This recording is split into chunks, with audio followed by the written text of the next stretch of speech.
Shalom, Knicks Nation. I hope you're enjoying your weekend. I hope that you're safe and healthy and that your family out here is safe and healthy. And that the needs of you and your family in terms of food, shelter, clothing, as well as health are being met today. Blessings upon those that work in the healthcare field, along with the first responders every day, including today, out here trying to save lives. And those that pick up garbage, keep our places clean, and make deliveries for our convenience. Double blessings on the men and women that are out here trying to help, even today, help, rescue, deliver, and recover teenagers and children that are the unfortunate victim of child molestation and pedophilia.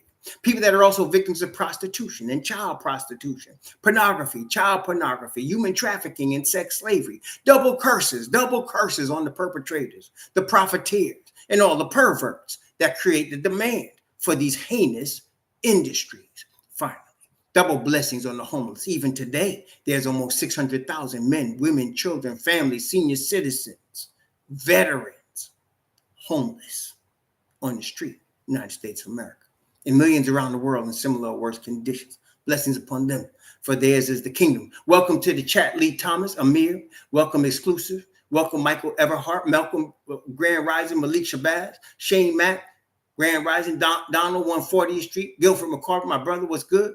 Rich M, Flexi Flex, Flizzy Flex, excuse me. Jensley, how y'all doing? Old school player, what's up? How you doing?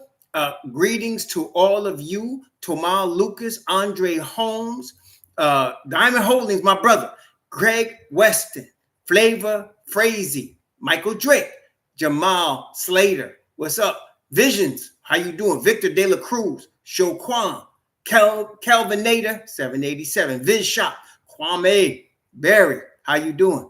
How's y'all doing? Hopefully all of you are being blessed this weekend and that your needs are being met, that you're safe and healthy and everybody's fine. Ron B 58, how you doing? So today, we got a lot of time on our hands. And I'm telling you, the extra time we got on our hands is causing people to trip. It's causing people to read into things and trip and extrapolate that things that ain't even there. And one of these signs, I want to say, of this is people coming back at me and telling me what I said when I didn't say stuff. It's because like people hear what they want to hear. Like somebody said to me, you said that Sengun wasn't a good fit on the Knicks. I never said Alperen Sengun was a good fit on the Knicks. I said, why would Houston be stupid enough to trade a guy that might be a future all-star? I didn't say he wasn't going to be a good fit. And the same with Jalen Duren. I said Jalen Duren seems to be a cornerstone for the Detroit Pistons' future. Why would they trade him? It makes no sense. That's what I said. But somebody said, well, you said, that Precious is going to demand north of $8 million, $9 million. I did not say that. I said that Najee Marshall and Jalen Smith and Obi Toppin set the market value of Precious Achiuwa. That's what I actually said. That's what I said. So, and that's the truth. So Obi Toppin at $15 million, probably the high end of Precious's market value. And then you got Najee Marshall and Jalen Smith. They play the same positions as Precious. They come off the bench like Precious. They're around the same age and experience as Precious. So therefore, when you're an agent in the NBA, and I've spoken to many agents in my time, when you're an agent in the NBA, what you're looking for is the market value of your client. You want to get that and more if you can. You do not want to go below the market value of your client. And so they're looking at what other guys signed for, and that's where you begin your negotiations with the Knicks. It's not based on your feelings about how valuable a person is. It's the market value. The NBA is a unionized shop. Y'all understand what I mean when I say it's a union? Union is not like just a regular private enterprise. When you got a union, which is the NBA Players Association, there are rules. That is why if Hartenstein did not accept the deal from Oklahoma City, he would have heard from the union. He had to take that deal because they just now set the market value for now a guy like him. He had to take that deal. Okay, so that had to be taken. He couldn't come back to the Knicks for for what was it bit? He got 87, almost 90 million over 3 years. So now you're talking about something 30 million a year. He could not come back to the Knicks for 18 million if he wanted to. That was the market value. He would have heard from the MBPA. Okay, so there's a market value. Now, that being the case, we now know. I mean, this is no guess. I just told you, based on the parameters we just talked about, what Precious Achiuwa's market value is. It's somewhere between $9 million a year and $15 million a year. That's his market value. Okay? That's his market value. So, if you're Precious's representation, you don't start anywhere below $9 million. That's where you're beginning at. $9 million. Okay? That's it. Because Jalen Smith, Precious Achiuwa, Najee Marshall, Obi Toppin are all in the same category. None of those guys are way ahead or below of anybody else. None of those guys. None of those guys are way above the rest, and none of those guys are way below the rest. Those guys are all power forwards, all of them. And in the case of Jalen Smith and Najee Marshall, they could also play some five for you if you need to, just like Precious. They're all coming off the bench for their respective teams. Okay? You got that? I want to make sure we get this first, because this is important for the stuff we're going to discuss going forward. Do y'all understand that? Do you understand that? Testing 1, 2, 3. So that's the market value for Precious. Okay. And again, I'm not going to talk about feelings, because some of y'all add too much emotion to this stuff. I'm going to talk about facts. What I just told you was a fact. It was not my emotional view of what I think Precious Achiuwa's value is. That is a fact. Okay? We'll get to campaign in a second. Y'all going ahead of me. I'm going to go at my pace in this month. I'm going to go on my pace up in here. All right? So we get there when we get there. All right. Now, Tom Thibodeau. We're going to get some facts. Not emotion, not what you think, not what I think. Facts about Tom Thibodeau. Okay? All right. Now, wait. Tom Thibodeau is a defensive-oriented coach. Fact. That's not my opinion. That's not what I think.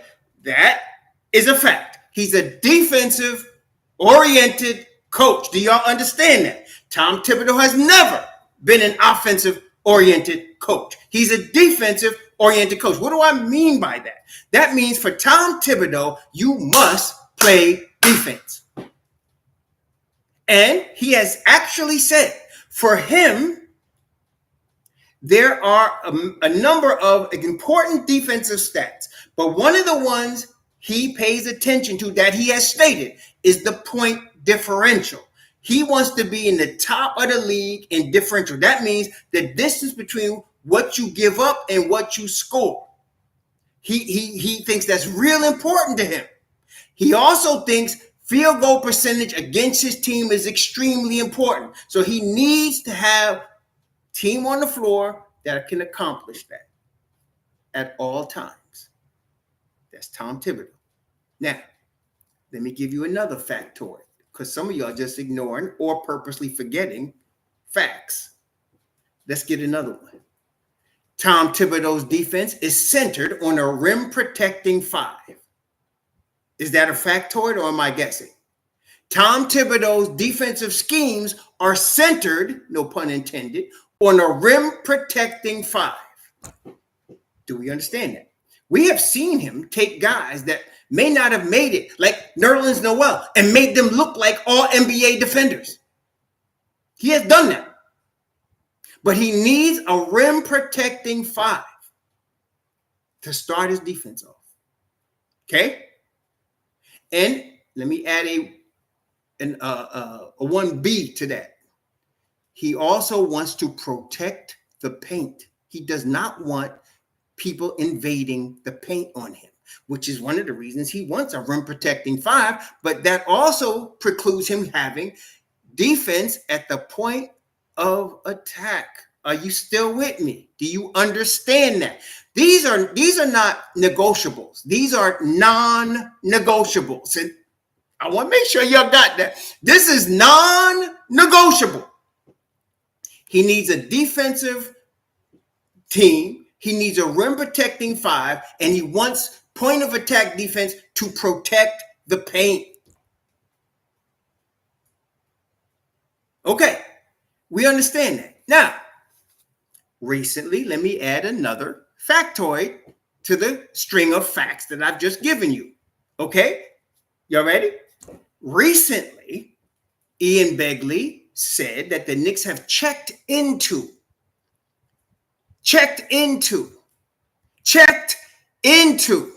Clint Capella. Is that true or not? And he also mentioned Nick Richards, and he mentioned Kessler Walker. He mentioned all of these 3 guys, right? Then it came out that the Ripper, of course, was looking for, he turned down 2 number 1 picks for Walker Kessler. He turned down 2 number 1 picks for Walker Kessler. Turned them down. Okay. The Knicks ain't got no number 1 picks that he gonna want. Some of y'all keep mentioning the Washington, Detroit. So you think Washington, Detroit going to get outside the top 10 losses in the NBA? Wait, seriously. So he got top 10 protected picks for Washington, Detroit. Oh, you think that's going to be worth something? Huh? It might be second rounders down the road, but it ain't number 1s. Yo. Okay, so the Ripper looking for number 1s. He ain't looking for no top 10 protected from teams that ain't gonna be in the top 10 in the lottery that's gonna turn into second round. What you think you dealing with? What you think? What did Biggie say? Leave no witnesses. What you think this is? What you think this is? So forget the Knicks ain't got no number 1s. So forget Walker Kessler. Forget him. Okay, that ain't happening, obviously. Okay, you got Nick Richards and you got Clint Capella. That's what you got. Okay. These are facts. We're still dealing with facts now. You still with me? All right. So wait, I went to a video just a few days ago. Some of you might have seen it, where I explained how a deal for Clint Capella could get done, right? And boy, when I mentioned Colex, some of y'all lost your crap. Some of y'all had conniption fits of the first degree. But let me just break this down for y'all. It is obvious right now. This is another fact I'm getting ready to give you. Precious Achiuwa is not re-signed with the Knicks as of today. Wait. As of today, Precious Achiuwa has not re-signed with the Knicks. Is that true? He has not re-signed with anybody as of today, right? Is that true or not? So here we are, July 21st. Precious Achiuwa is a restricted free agent, and the Knicks have not re-signed him. And speaking of another Ian Begley, he said Achiuwa's got offers on the table. Is these facts or not? So Achiuwa's got offers on the table, and the Knicks have not re-signed him yet. What is going on? Wait a minute. I want to make sure we're all here. Y'all got me so far. Forget what you should give Precious. I'm just want to make sure y'all catch these facts right here, so we don't have to go off, right? So wait a minute. Well, what's up, my brother, Senior B? What's up? So look, I'm trying to break some facts off here. So wait, Precious has not gotten re-signed. That only leaves 2 options. Are you ready? Either they sign him or they sign and trade him. That's the only two options you got. Wait a minute. I want to make sure we still on the same page. Is that correct or not? So either you sign him or you sign and trade him. That's the only two options you got. Right? So I already showed y'all that his market value is somewhere between $9 and $15 million. That's his market value. That's his market value. Jalen Smith, 3 years, $27 million. Najee Marshall, 3 years, $27 million. Obi Toppin, 4 years, $60 million. That's it. Okay? That's the market value. So I went and I explained to you how such a deal could get done. And many of you had forgotten about RJ Barrett that's a $5.2 million trade exception that expires in December. So the Knicks have a $5.2 million trade exception from the RJ Barrett deal that they could use. Okay. In fact, they have to use it by December or it goes worthless. And if you know the Don, if you think he's going to waste $5.2 million, you don't know the Don. So they have that. Okay. Also, here's another fact. In any trade, the Knicks have to send out, which includes the 5.2, more than they take in order to stay under the second apron. We're not worried about the first apron anymore. We're concerned with staying under the second apron. Are we still got y'all with me? So y'all got me? Okay. So we want to stay under the second apron.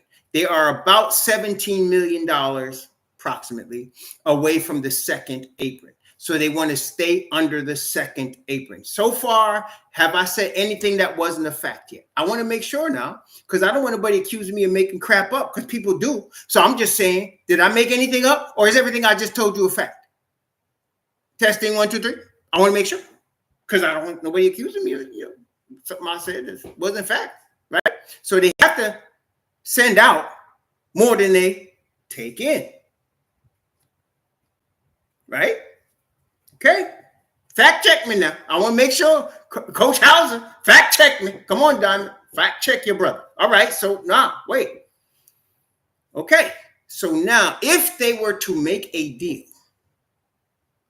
for Clint Capella, okay?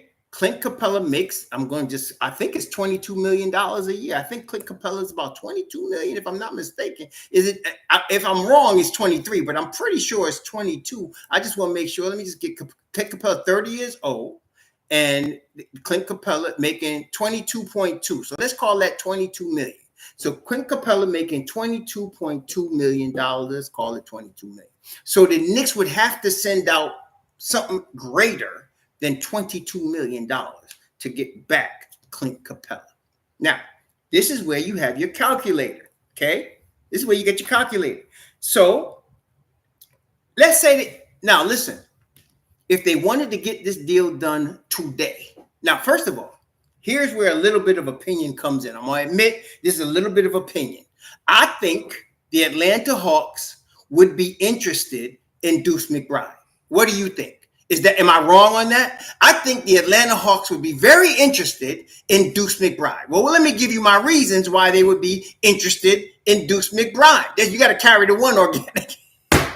Let's get the calculator, bro. So let me tell you why. He's an elite defensive guard.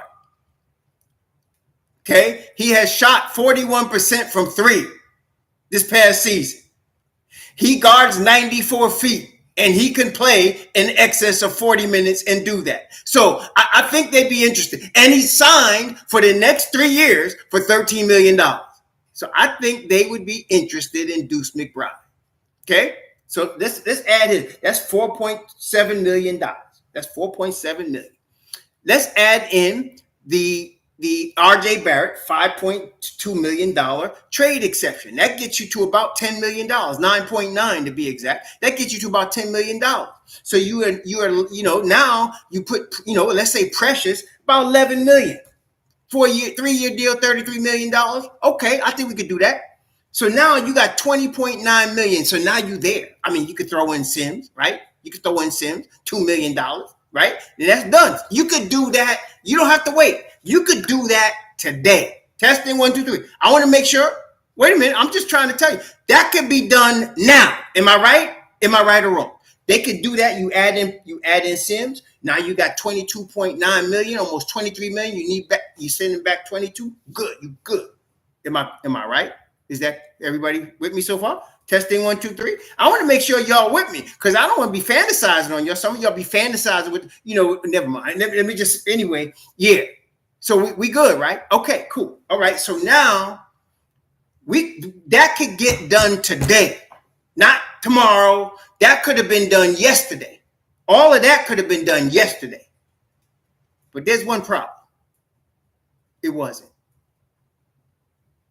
It wasn't done yesterday. It wasn't. It could get done, but it wasn't done. Wait a minute.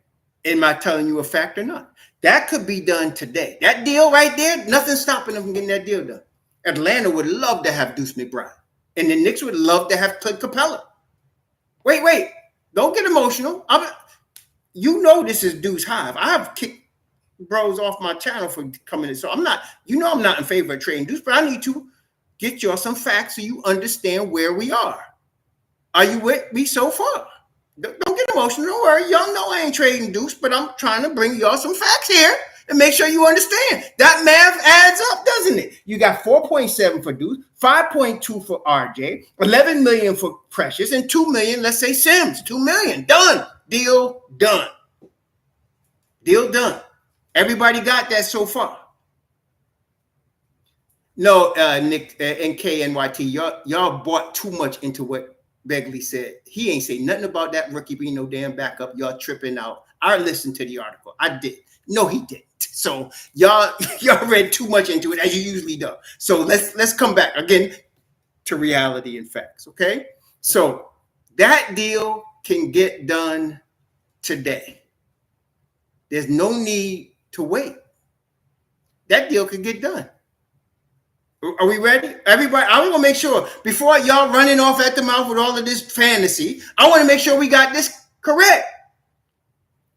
That deal could get done today. There's nothing stopping that deal from getting done. You could trade Sims today. You could trade McBride today. You can sign and trade Precious today. There's nothing stopping Capella from coming.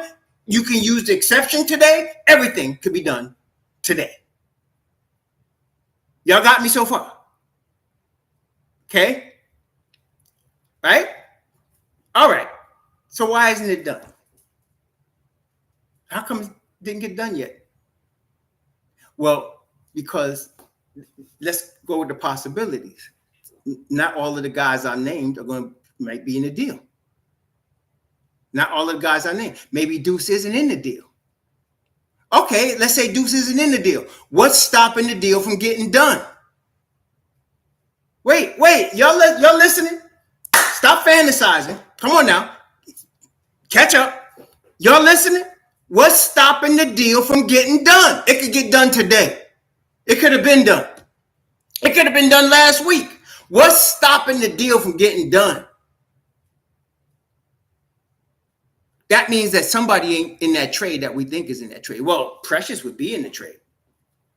The exception would be in the trade. So the other guys, Duce and Sims, they may or may not be in the trade. Otherwise, it would have got done. Now, let's talk about Duce McBride for a minute. First of all, let me go before that. Let me give you another factoid. Thibs don't play rookies. That's a fact. What the hell is wrong with some people to think all of a sudden a rookie going to be in the rotation this year? The last time Thibs played rookies rotation minutes was when Emmanuel Quickly was a rookie with Obi Toppin. That's the last time rookies played rotation minutes under Thibs. And that was 4 years ago. And some of y'all think that a team that's on the verge of going to the Eastern Conference Finals, all of a sudden some damn rookie's going to be in the rotation. Some of y'all are really out of your goddamn minds. I mean, seriously, what's wrong with y'all? And since when does Thibs draft and develop a guy that goes from the G League into the rotation, and all of a sudden a guy that gets signed for 1 year at the vet minimum is going to take his minutes? That's what I'm saying. Some of y'all ain't got no goddamn sense. I'm trying to say, what y'all, what? So here. Let me give you some more facts. Okay? Let me give y'all some more facts. Because some of y'all tripping. Y'all on that opioid BS, man. Look. Ian Begley said that campaign is going to play significant minutes in the second unit. Is that correct or not? Did I catch that correct? And he said he first of all said two things, one of them which y'all just totally ignored. He said this has no bearing on Duce McBride. He said that. No bearing on Duce McBride. This signing has no bearing on Duce McBride, number one. And then he said they view Duce as an off-ball guard that can handle the ball, and they view Payne as a ball handler. Did I lie to y'all yet? Did I lie to y'all yet? Or is that what the boy said? I don't know where some of y'all got Deuces out from that. I don't know how you got that Deuces out all of a sudden. I don't understand. But let's break this down. Every year, okay? And with all due respect to Ian Begley, and y'all know he's one of my three wise men, he don't even know what's going on because he contradicted himself. Look what he said. When you listen to what he said, well, he said, if the Knicks were going to get Clint Capella, Mitchell Robinson would be in that deal. Then he thought about it and he said, well, wait a minute. He said, no, or they'll play them both. It's like he don't even know. And you know why he don't know? I'm not blaming him. He's just trying to give you the logic, but the Don don't leak stuff out. He don't. That's why we got to go with the history of what the Knicks do. What has Thibodeau done? What is his habits? What are his mores? What are the things that he constantly does? Well, he plays a 9-man rotation, not 10. The 10th guy will get about 8 minutes a game. Have I lied to you yet? The 10th guy generally will get 8-9 minutes a game. The 10th guy will get more than that if there's injuries. Have I lied to you yet? He goes with a 9-man rotation. That is, there are 9 guys that's going to get at least 10 minutes every game. There's a 10th guy that's going to come in when he needs that guy for either foul trouble, an injury, or whatever. That's the way Thibs does this. Okay? Thank you, Truck Talk TV. Thibs saw he was keeping McBride even when Quick was his steps. Yeah, I'm trying to say this, but some of y'all ain't catch it yet. Okay, so wait a minute. I don't care if Kolek was averaging 30 and 10 in the summer league. He ain't playing. I'm trying to tell y'all this. We trying to get this championship. What the hell's wrong with y'all? If this was 5 years ago, I'd say start Kolek. If this was 5 years ago, start Kolek. But we ain't in rebuild mode. Now, wait. Let me do some more speculation, if I may. I gave you all enough facts. 21.89. Thanks for the $5. If you could put a rookie in the rotation, that's going to ECF win. That get the Spider-Man exactly. The Tower Boy can get minutes too. That's right. So I think I've given you enough facts that I can put my own speculation in here. If I may, can I retort? As Samuel Jackson, can I retort? If I may, I'm going to put my own speculation in here. All right? Are you ready? Y'all ready? Look. If the Knicks were going to trade Tyler Kolek, if they were, now, just like I mentioned Duce in the trade, I can mention Tyler without your, having all kind of conniptions and all kind of diarrhea and stuff, so bear with me. If the Knicks were going to trade Tyler Kolek, okay, if they were going to trade him, would it not make sense to start him and highlight him? Would it, some of y'all say, y'all know that teams, when they're trying to showcase a player, they do certain things. Is that correct? When they're trying to showcase a player, they do certain things. Y'all got me? So would it not make sense to start him, to highlight him, to talk him up if you wanted to trade him? I mean, tell me, wouldn't that make sense? They don't need to do that with Duce McBride because they already got the track record of his play in the playoffs. They don't need to do that with him. No, but if you're going to try to hype up a rookie that ain't played a minute in the league yet, wouldn't it make sense to, put him, on the pedestal, make him the second coming of Steve Nash, start him and do all that? Wouldn't that be smart? if you were going to do that? Wouldn't that raise his value if you were going to do that? I mean, it makes sense to me. Now, here's another fact. Tyler Kolek cannot get traded until August 6th. So the deal is not done yet. If they were going to trade Duce, the deal would have been done. The deal is not done yet. And Tyler Kolek cannot be traded until August 6th. If they wanted to include Bates Diop in the deal, he could not get traded until like September 6th or 8th or something like that. If they wanted to include him in the deal, that's $2.6 million. Now, let me ask you this question. Here's another opinion. I'm giving you a chance to give me your opinion. Do you think the Atlanta Hawks would be interested in Tyler Kolek? I'm asking you your opinion. Would the Atlanta Hawks be interested in Tyler Kolek? Would they be interested in him? Would they be interested in obtaining him? This is, and I understand both sides, but let me tell you why I think they would. They just traded DeJounte Murray. And they got back 21-year-old guard from what's the boy name? The 21-year-old guard they got back from that was in Dyson Daniels, 21 years old, $6 million. They got him. He's a defensive guard. They still got Trae Young. He's not a defensive guard. Sorry. And then you got basically outside of them too, as far as guards are concerned, point guards, Dyson Daniels. That's it. You got some guy named Buffkin, but that's it. That's it. That's all you got. Russell Reed, thank you for the $5. Kolek has not played a single game, but yet his speed and pace need to be tested. I don't think any team will take a chance right now. I think they will. If you're rebuilding. Now, remember where Atlanta is what would I consider Atlanta in rebuild mode right now. I consider them in rebuild mode. I don't think Atlanta is trying to get the chip this year. I think they're rebuilding. They just got the number one, number two pick, one of them, and they got Jalen. See, this is their core. Let's look at Atlanta's core. They got as a core in terms of the ages of these cats. They got Onyeka Okongwu. He's a center. That's the guy they want to start. They got this Risaker guy, the 19-year-old. They got Dyson Daniels. He's 21. Jalen Johnson. He's 23. Right. So why wouldn't they want to add a 23-year-old playmaker? Kolek. They really, and then you got a 24-year-old Precious proven that could ball at the 4 spot. So to me, they would be interested. Okay, they would.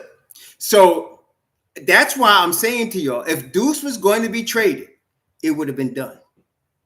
Nothing's stopping them from doing that. You think Precious don't want to get this stuff done so he can? But Precious is being real patient. He's being right. Precious being you ain't heard Precious argue, complain, look frustrated.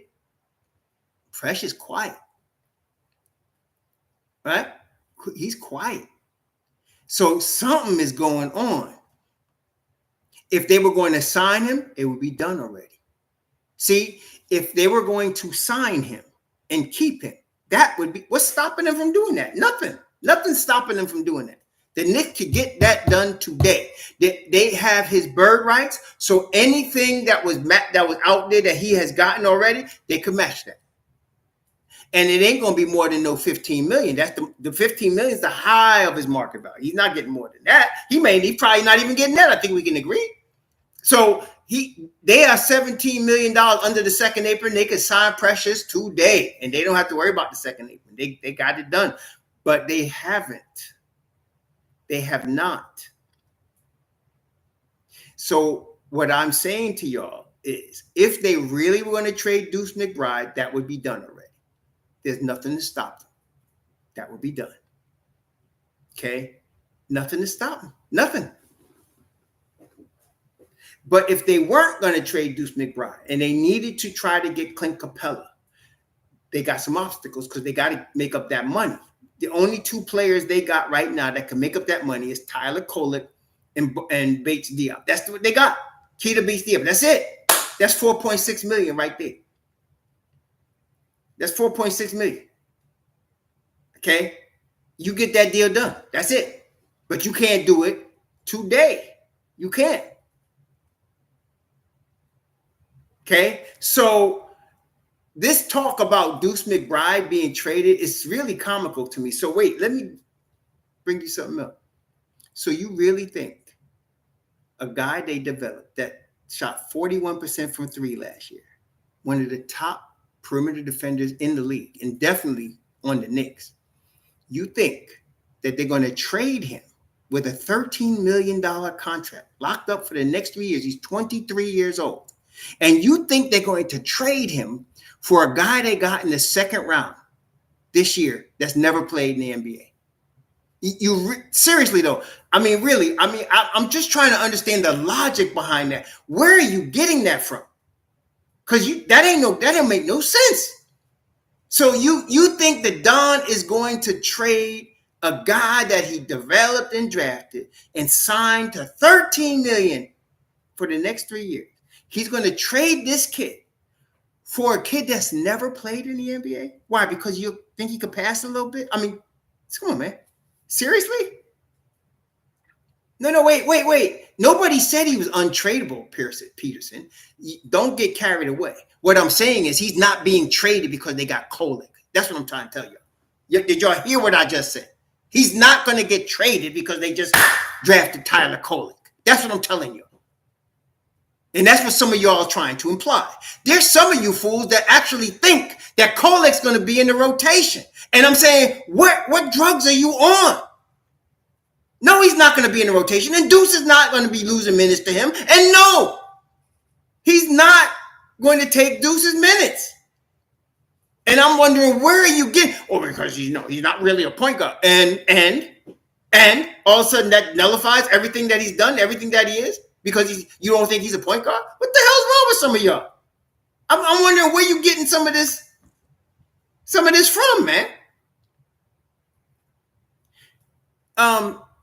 Nobody said, catch up, Tyrone. Do this, get a cold towel like that. Wake up a little bit. Catch up to me now. Nobody talked about trading Cam. So that's not part of this discussion. Maybe you didn't catch that part. Wake up. Get some coffee, something. We ain't talking about trading Cam. Okay? That's not what we're talking about. All right. So now, back to where we are. Precious is not signed. And there's only two ways you can go with Precious. You can either sign him or sign and trade him. There's no other thing you could do. Do we understand that? And if they were going to sign him, then it would be done. But it's not done. It's not done. Okay? And just because Ian Begley said Cam Payne is going to play significant minutes in the second unit means nothing to Duce. I'm going to tell you, y'all ready for me to tell you what Cam Payne's role is going to be? He's going to play 8 or 9 minutes a game. That's his role. And I'm going to tell you, he'll get more minutes because we kind of know already OG's going to miss 15 games. Can we say that? OG's going to try to get his 65 games so he can get his full money, right? But he's going to miss 17 games. If he gets 65, that would be him working real hard not to get hurt. Because OG, as great as he is, he's really, close to that Anthony Ambulance school. I think we can agree on that. And so I'm thinking he's going to miss 17 games. Well, what does that got to do with Cam Payne? If you know Thibs at all, he's not going to add to his rotation. So now he's going to shift Mikal Bridges or he's going to start Josh Hart. In either case, Cam Payne gets more minutes. Are y'all following me yet?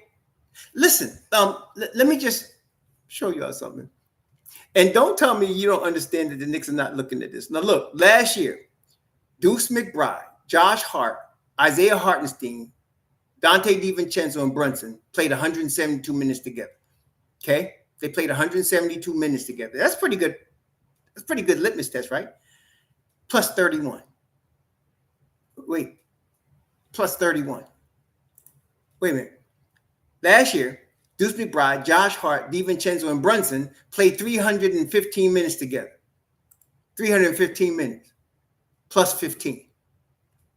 Wait, wait, wait. It gets better, y'all. Last year, where was we? Let's see. Duce McBride, Hartenstein, and Brunson played 248 minutes together, plus 28. McBride, Hart, and Hartenstein played 400 minutes together, plus 16. McBride, Brunson, and Hart played 389 minutes together, plus 15. Last year, McBride and Brunson played 471 minutes together, plus 13. Now, if I noticed that, you telling me you don't think the Knicks noticed that? And you think they're going to trade him?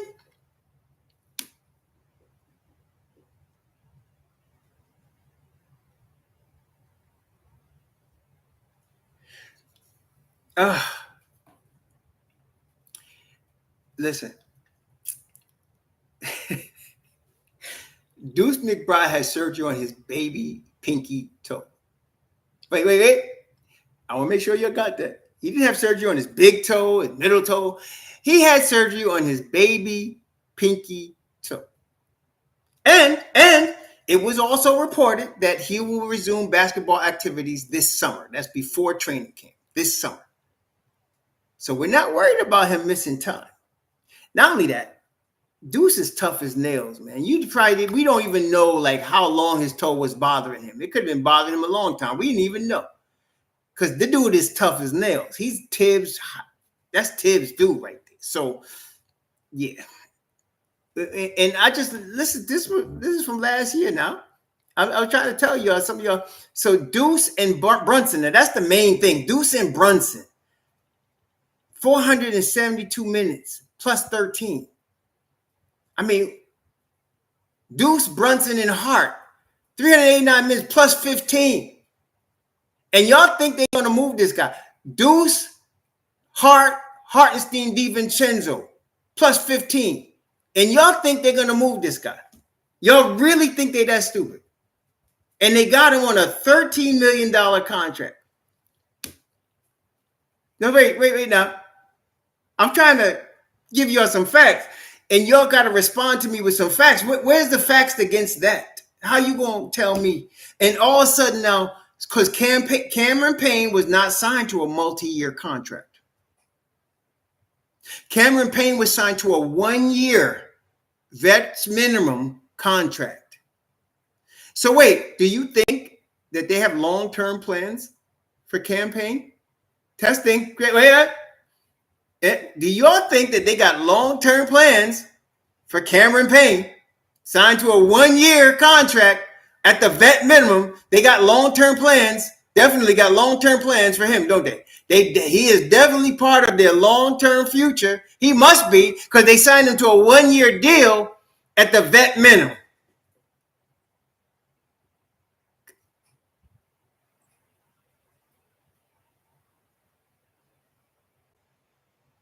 So Cameron Payne is definitely insurance. There is no doubt. Like I said, he's the 10th guy that's going to get that 8 or 9 minutes a game, and he's going to be ready to go into the rotation. Because listen, like I said, there is no question OG Anunoby's going to miss. Can we agree? OG's going to miss at least 15 games. Can I say that? Is that exaggerating? Am I exaggerating when I say OG Anunoby's going to miss at least 15 games this year? We just hope he don't miss more than that, right? But he's going to miss at least 15 games. Y'all got me? Testing 1, 2, 3. And if OG Anunoby is out, y'all understand Thibs is not expanding his rotation. He's going to tighten it, and he's going to push either Josh Hart or he'll put Mikal Bridges into that third spot and bring Josh Hart off the bench or DiVincenzo, but he ain't expanding. And then any of that moves I just said, now you got Cam Payne in rotation minutes. I don't understand why it's got to be a trade or we got to lose McBride. That's what I'm saying. When I'm looking at this, I'm saying, what the hell's wrong with some of y'all? What are y'all thinking about? Oh, okay. Senior Beef. Do you agree with your wife? Because I respect your opinion, Senior Beef. So Senior Beef, do you agree with your wife? Are we being unrealistic to think that this guy is going to miss at least 15 games? Is that realistic? Huh? I mean, all you got to do is go back over his career and see how many possible games he could have played and how many he actually played. And I think you'll find that OG is averaging somewhere around 60 games a season. Tell me if I'm wrong, y'all. Come on. Where your fact checkers at? Tell me if I'm wrong. He averages about 60 games a year. OG, yeah. So with that, he missed 22 games. I'm giving him 15. I'm saying, well, shoot, OG gonna play 67 games. Okay. OG gonna play 67 games. So now when OG misses time, inevitable, then you're going to have Cameron Payne get rotation minutes. So there you go. And let me say, and he would be getting, tell me, significant minutes. As Ian Begley said, he would get significant minutes on the second unit. Testing 1, 2, 3. Are you following me so far? Y'all got me. You hear what I'm saying? Flavor phrase. Why not Jalen Jackson Jr. for Jew? Okay. Let me answer Flavor Flav's question. Flavor Flav. Jalen Jackson Jr. isn't literally, he has been all NBA defense. He has been the NBA's defensive player of the year. He's not even 26 years old yet. Why do you think Memphis would even consider trading him? Why would you think Memphis would, if you were Memphis's general manager, why would you even mention his name as a trade candidate? Why would you do that?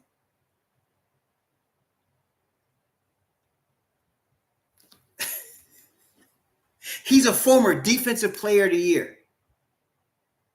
I don't think is he even 25 yet? He's a young boy.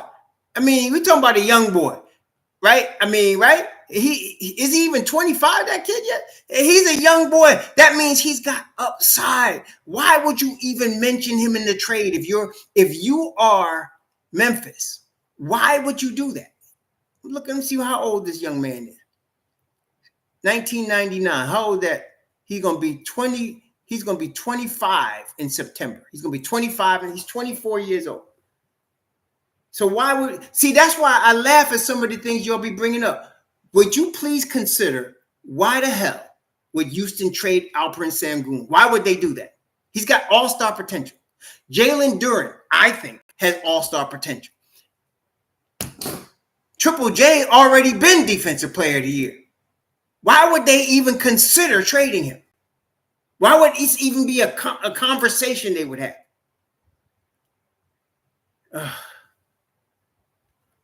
Exactly, man. Come on, y'all. Come on, baby. No, they're not trading no damn Jaren Jackson Jr. They're not doing it. Thank you for the $10, but come on, baby. They're not doing that. We're not even thinking right. Come on, man. So wait a minute. Let's go back. Now that we on the common sense tip for a second. Why would Atlanta trade Clint Capella? Why would Atlanta be looking to trade? And the rumors have been out for a minute on Clint Capella, but let me ask you a logical question. Why would Atlanta be looking to trade Clint Capella? Why would they do that? Why would that be a conversation? Right. Thank you, Organic Fanatic. Because they would be looking to rebuild, right? They would be looking to rebuild. They have drafted a center named Onyeka Okongwu. Maybe you've heard of him. That dude could ball. Come out of USC the year before Evan Mobley. That dude could ball. Okay? And so that's the center of the future for them. Right. They want him to start, and he's 24 years old. Capella don't fit the timeline. He don't fit the timeline. Okay? If you bring in a Precious, he's your starting power forward. You got Precious on one side, Jalen Johnson on the other side. Then you got DeAndre Hunter. You got options at young people. And I don't even know how long DeAndre Hunter going to be there. That's all I'm saying.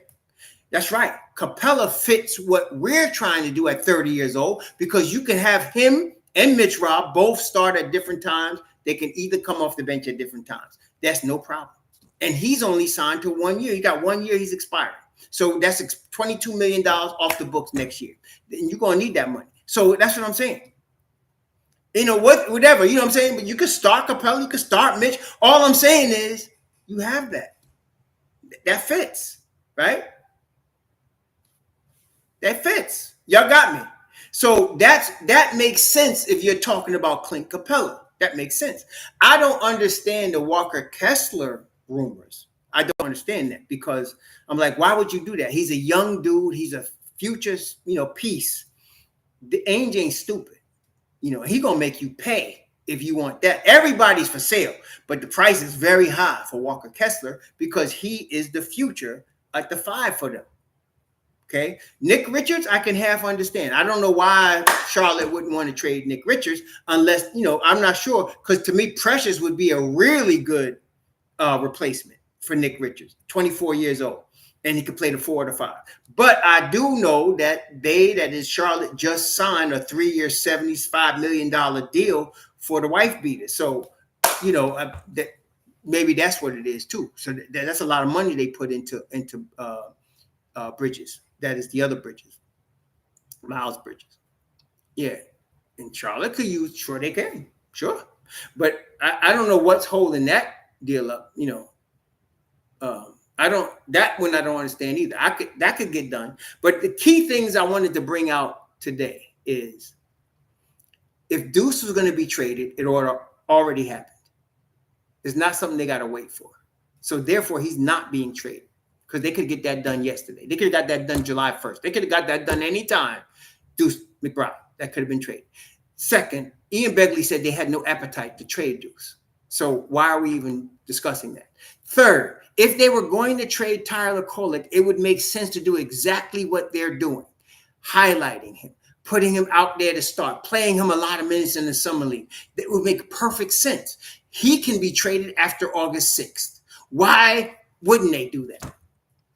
Right. Third, Thibs loves Duce McBride. That's his guy. Oh, God. Okay, wait. Any of y'all know what is Tyler Kolek shooting from 3 in the summer league? Any of y'all know that? I don't know. I'm serious. I don't know. What is Tyler Kolek shooting from the field in summer league? I mean, I'd expect him to be shooting a high level the way y'all talking about him, right? I don't know. What is his summer league stats? Do y'all know? What is he shooting from the? I'm just asking. He's shooting 35% from the field organic, or is that from 3? If it's from 3, that's pretty good. I mean, pretty bad. That's not bad. But I don't know. What is he shooting? I'm just wondering. What is he shooting? What is he shooting from 3? Okay. Because we know what Duce did in G League. We know what Duce did. And that's from 3. That's not bad. We know what Duce did in G League, and we know what he did in the summer league. He was dominating. Duce was dominating. So y'all want to talk about Kolek, but come on now. And wait. The league is a little bit tougher than summer league. Would you all agree? It's harder to play in the league than to play in summer league. Is that correct or not? Isn't it more difficult to play in the league than in summer league?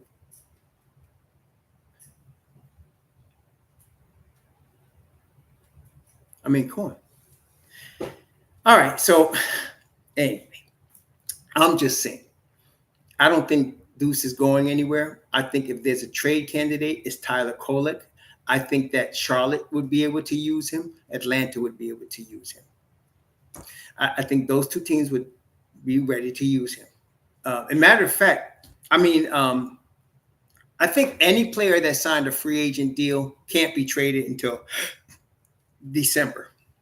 So, like, that takes Valanciunas off. That takes Mo Wagner off. Right? No, maybe not Mo Wagner because he was signed by the same team. Maybe not. I'm not sure. But Valanciunas, who I was very interested in, I think he can't be traded. So, yeah. So and now wait, let's take it a bit further. What is the difference between your roster in a rebuild and your roster in a championship contention mode? Is there a difference in how your roster is going to look in a rebuild and how your roster is going to look in championship when you're really going for the chip, when you're really in contention and the whole league understands you could possibly win it? What does your roster look different when you're championship contention than when you're in rebuild. And okay, that's right. So when you're in the chip run, your roster looks different. When you're in rebuild, you're going to have rookies in your rotation when you're in rebuild. Y'all understand it? When you're in the NBA and you're about to win a championship, you generally, it's very rare. It does happen sometimes, but you really don't be playing no rookies. The Boston just won the championship. How many rookies were in Boston's rotation? Now, I know Denver had a rookie, Brown. I think his name was Brown. They had a rookie that played in the rotation when Denver won the chip. But again, that's the exception. That doesn't normally happen. Okay, so they generally don't play no rookies when you're trying to win this championship. And now you're trying to win a championship. And here's another one. Tom Thibodeau is your coach. How many rookies are going to play for the Knicks this year? Wait. You're trying to win a championship, and Tom Thibodeau is your coach. How many rookies are going to be playing in the rotation? How many rookies are going to be playing in the rotation this year? You're in championship contention. Tom Thibodeau is your coach. So why are we even discussing, the possibility that somebody thought that Kolik's going to be the backup point guard? What are y'all smoking?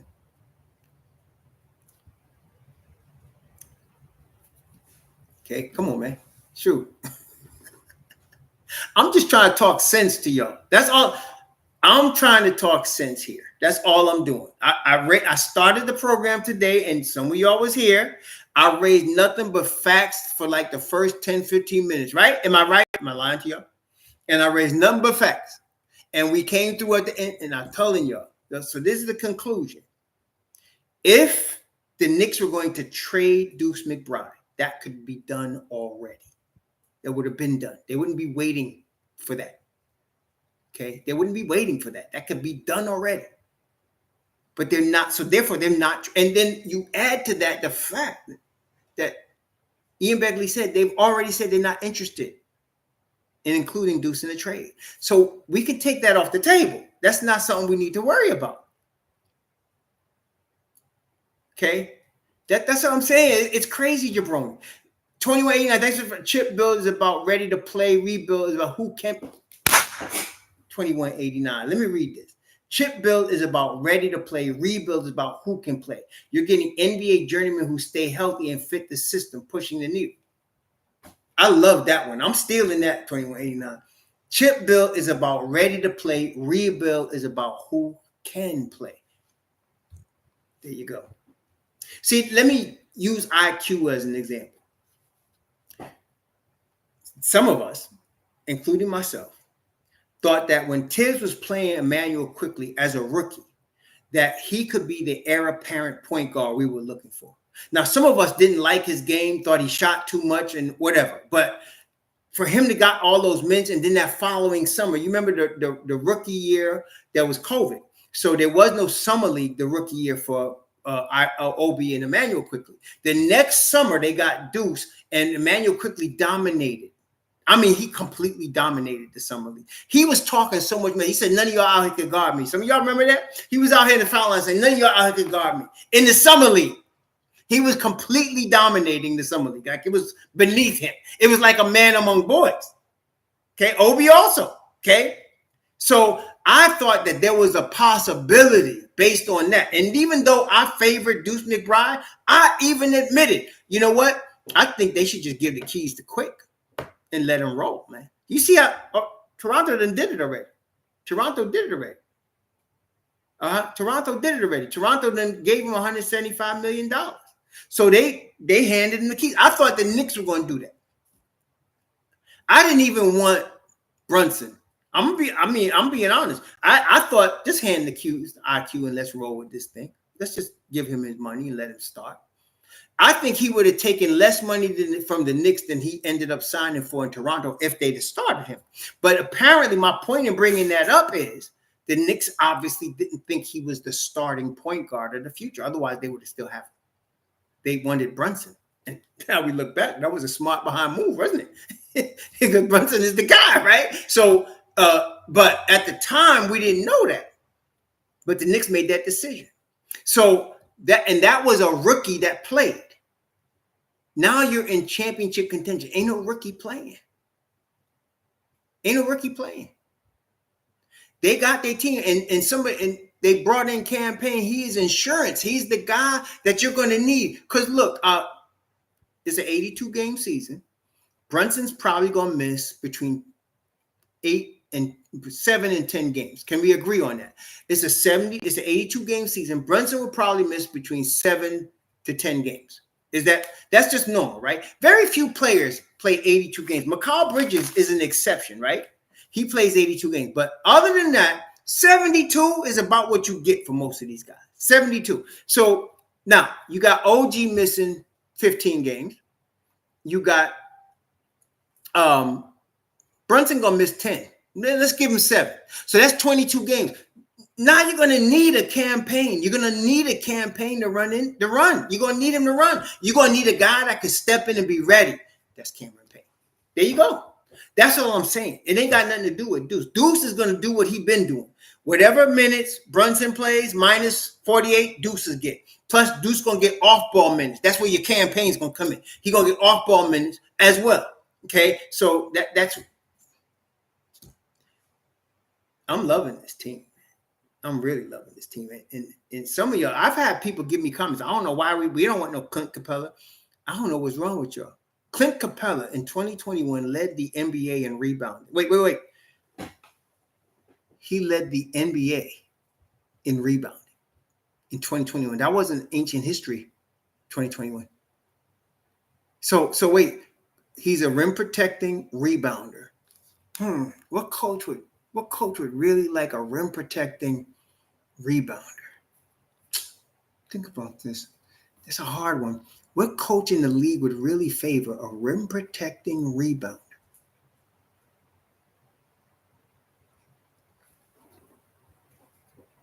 We got him. His name is Tom Thibodeau. So if you had him, who has led the league in rebounding, and you have Mitch Rob, who has led the league in offensive rebounding. Can you imagine? Let's just say he starts Capella and bring Mitch Rob in the second unit. Holy crap. Or vice versa. Oh my gosh, man. Oh my gosh. You're going to have some, what? That's what we're talking about, y'all. That's what we're talking about, right? Even Nick Richards. Nick Richards is a roughneck. Now it's hard for me to gauge his defensive presence because Charlotte is a horrible defensive team. Can we agree Charlotte is a horrible defensive team? But a guy like Nick Richards, Thibs has done worse with worse guys in the past, man. They're going, brick-handed Nerlens Noel. He had Nerlens Noel playing like an all-defensive player for the Knicks.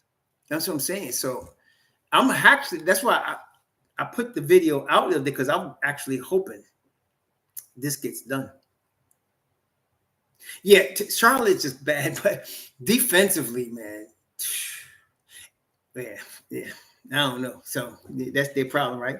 So that's the only question I have about Nick Richards. He had to come into Thibs' system, and I like. He is a roughneck now, and he is hungry. So and he is got the right money that all that fits.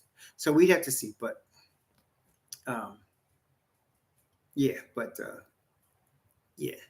You would trade Duce to get Clint Capella, and you would be fired, Wayne, because you just traded a guy. I just went through the stats with you. Your best player, Jalen Brunson, played almost 390 minutes with Duce McBride plus 15, and you trade him. Are you crazy? What's wrong with you? What's wrong with you? Thanks, Wayne Lewis. You trade him. No, really, Wayne Peterson. Let's be honest about it, Wayne Peterson. The reason you would trade Duce because you are definitely afraid of trading Tyler Kolek. You seem to think Tyler Kolek is Bob Cousy and reincarnate. You think Bob Cousy's been reincarnated into Tyler Kolek, and you don't want to trade Kolek under any circumstances. That's the truth about it, isn't it? That's not, that's the truth about it. I'm basing mine on where Duce has come from and what role he has played with the team. What role has he played with the team? Is he a main piece? Is he a supplemental piece? What has he done? Where does he fit? Is he Tom Thibodeau style of player?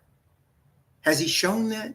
Has Duce shown up in the league to do work? Last year, Duce McBride had a game where he hit 9 3-pointers. Wait.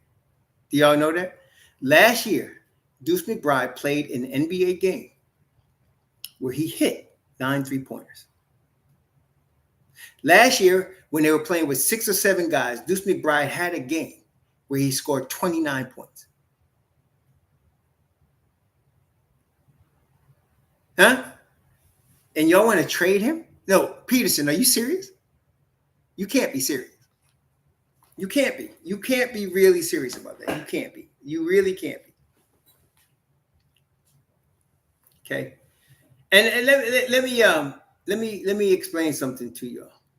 Again, the 2 toughest positions to learn in the NBA are center and point guard. That's 2 toughest positions to learn. The wing position is tough, power forward, but there's no positions that's more difficult to learn for various reasons than point guard and center. Number 1, Thibs favors defense. He does not want to give up the paint against anybody. Number 2. And so you're telling me Tyler Kolek will stop people from getting in the paint? They're already working around a guy that's been in the league for 5-6 years in Jalen Brunson? And you think they're going to add a rookie to that? Or maybe even give him his second year. Come on, y'all. I'm just saying it makes no sense. What y'all proposing in Duce trades makes no sense. And what you're proposing in Tyler Kolek in his role makes no sense. 0. Right, exactly. Mr. William, thank you for the $5. I didn't even bring that up. He hit 9 threes while playing 94 feet defense. And y'all want to trade him. Y'all want to trade him. Peterson said he should trade him. Let me ask a question. How many guys in the NBA can play 94-foot defense and hit 9 threes in a game? Could somebody tell me that, please? It's how many guys in the NBA could play 94-foot defense against NBA-level point guards and hit 9 threes in a game? How many guys could do that? And he's on a 3-year, $13 million deal.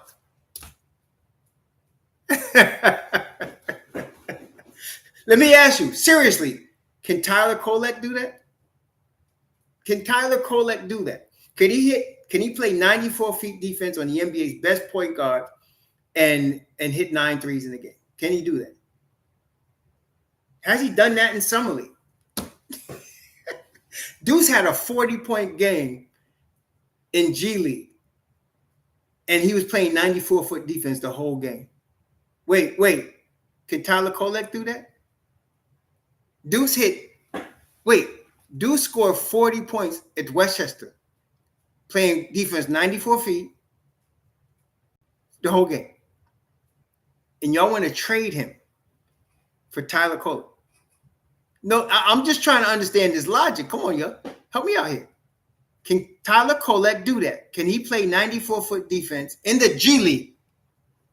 Yeah, I'm talking about the league. He's already, Can he do that and score 40 points?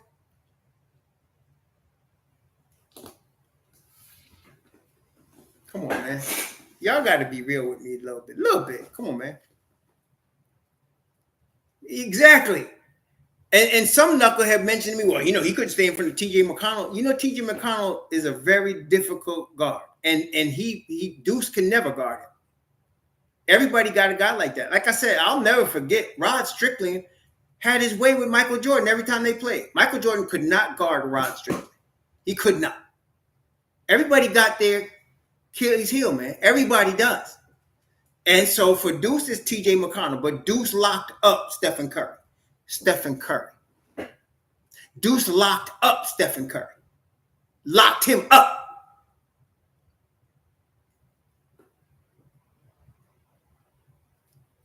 This is my PSA. This is my PSA. This is Duce High. You just didn't know it. Okay, let's move on to Mitchell Robinson. I think I guess PSA is saying I made my point. Okay, if I did, I don't want to hear no more. We're going to trade Duce stuff in my channel. Okay, so this is my PSA will understand if I start cutting brothers out that come up with this BS. Because I just explained myself very well. So much so that he said, okay, we can move on. Okay.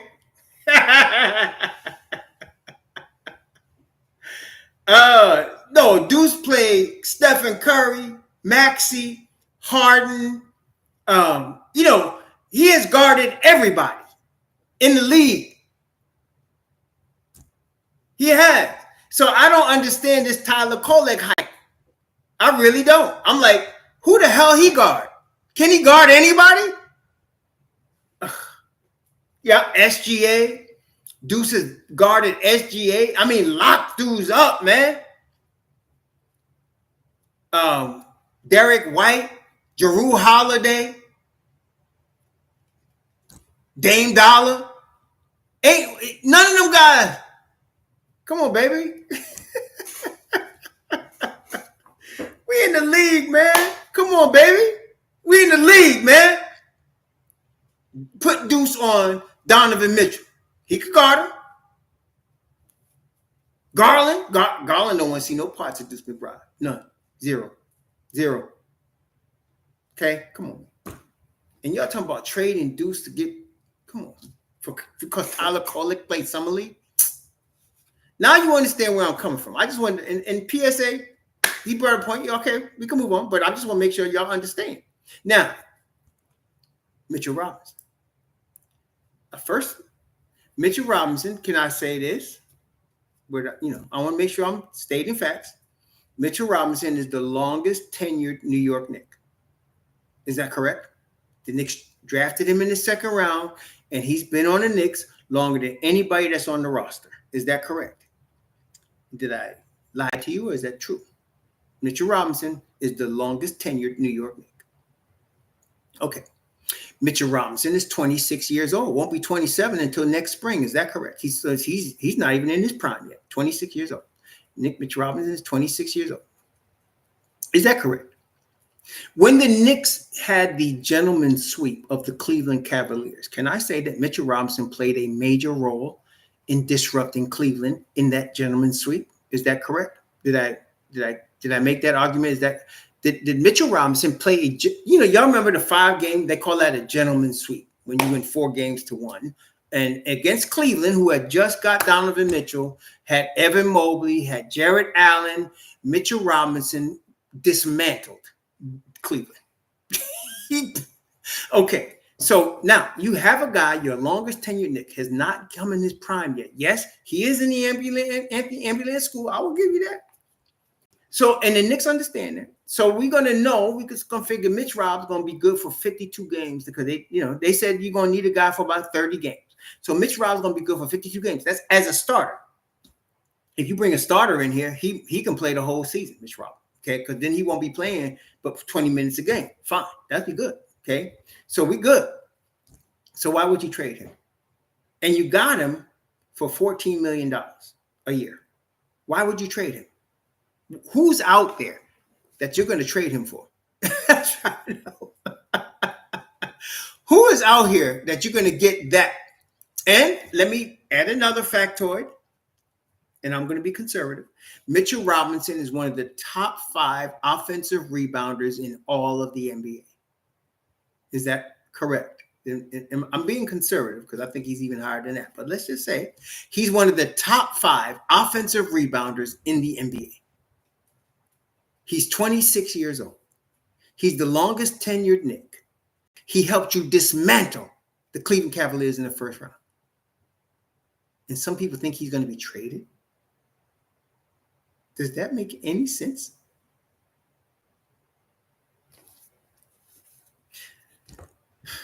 Anyway, so now that is why the focus right now is not on Tyler Kolek. The focus is on a backup center or a starting center. That's the focus right now. That's the piece we need. Now, we've been around the Don for 4 years, right? We've been around the Don for 4 years. We have to understand that he plays chess and not checkers. He's making moves for future moves, right? He's been showing us that for 4 years. So I don't know what's going on exactly, but I'm going to tell you, he's working on something.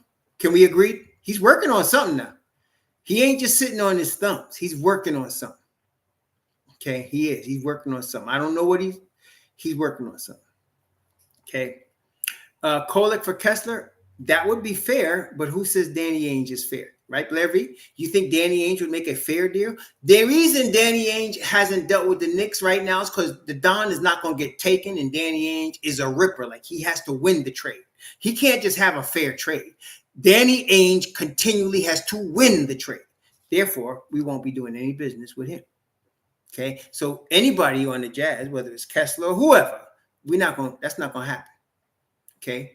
That's right. He comes to steal. That's right, Mr. Williams. He comes to steal. So because of that, and he's one of these cats that needs to win a trade, the Don ain't going for that. He ain't no sucker. So, okay, keep on walking, dude. Keep your Kessler. We walk on. Okay, we walk on then. Yeah, we walk on. That's why. So what Brad V just stated, Kolek for Kessler, you would have to include more than Kolek because Kessler was a first-round pick and Kolek's a second-round pick. But that could get done. That's a deal that could get done. Okay? That's a deal that could get done. But we know the Ripper ain't going to have it. So, yes, thank you, Click Blocker. Thanks for the $5. Clint Capella would be the best choice. I agree with you. So, that's what I'm saying. So, but any deal with Utah, I would just forget Utah. I really would. I would just forget Utah. Forget Utah. Hey, Boricua.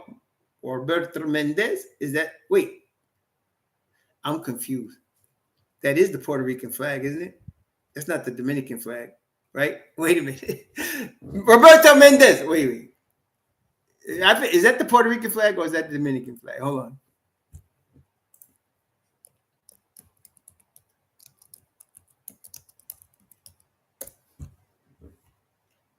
That's the Puerto Rican flag. Okay, that's the Puerto Rican flag. Okay, all right. That's Puerto Rico. Yeah, that's Puerto Rico. Okay. I get confused with the two flags.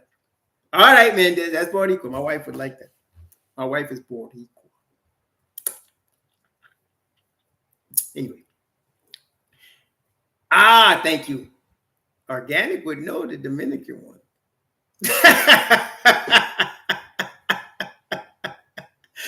Organic knows the Dominican one. But he also knows the Puerto Rican one. Don't you, Organic? Yes, you do. Yes, you do, bro. I know you do.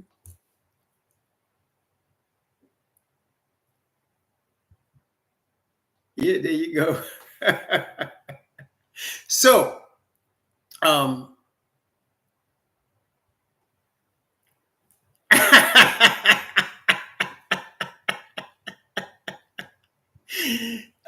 God. So you're crazy. All right, so oh man. So I'll take a feel crazy. You try to get a brother in trouble. No. That's Dominica. That's Dominica, man. That's not Puerto Rico. That's Dominica. That's not Dominica. Puerto Rico, man. Dominican in the house. I hear you, bro. Dominica. I can't say that too loud. My wife's in now. My wife don't even want to. I told her, I said, you know what? I want to visit Dominican Republic. We don't need to go to Dominican Republic. I said, I just want to see it, man. I heard it's nice over there. I don't need it. I said, Mom, look at these houses. Nah. Y'all done messed her up. She ain't even having it. Not even a little bit. So anyway, Utah. Forget Utah. Forget Utah, man. Forget Utah. Anything with Utah, forget.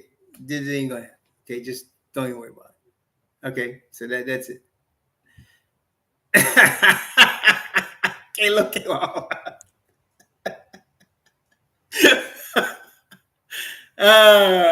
So yeah, there is no deal happening with Utah. So therefore, in my mind, there's really only two teams that we deal with. Right? We're talking about Charlotte, Atlanta. Those are the only real two teams that I could see us dealing with. I mean, y'all got another team with somebody that's realistically available. I don't know anybody.